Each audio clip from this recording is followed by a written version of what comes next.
Hello hi. ഇത് കണ്ടോ, എനിക്ക് കുറച്ച് കുമ്പളങ്ങ കിട്ടി. നമ്മുടെ വീട്ടിലെ തന്നെ കുമ്പളങ്ങയത്.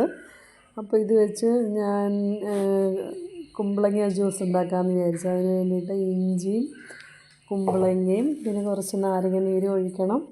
പിന്നെ വേണ്ട ഇച്ചിരി ഉപ്പും കൂടെ ആഡ് ചെയ്ത് ജ്യൂസറിലേക്കിട്ട് ഞാൻ ജ്യൂസ് അടിച്ചു. കുമ്പളങ്ങ എല്ലാത്തിനും വളരെ ഹെൽത്തിയാണെന്നൊക്കെ പറയുന്നത് കേട്ടിട്ടുണ്ടല്ലോ. അതനുസരിച്ച് ഞാൻ ഒന്ന് ട്രൈ ചെയ്ത് നോക്കിയതാണ്. ഇതിൻ്റെ ജ്യൂസ് നല്ലതാണോ എന്നറിയാൻ വേണ്ടിയിട്ട്. അങ്ങനെ ഞാൻ ജ്യൂസറിൽ വെച്ചിട്ട് അത് ബ്ലെൻഡ് ചെയ്തു.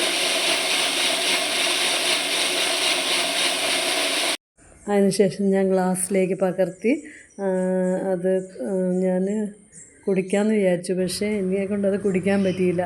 എനിക്കിതിൻ്റെ ടേസ്റ്റ് ഇഷ്ടപ്പെട്ടില്ലായിരുന്നു.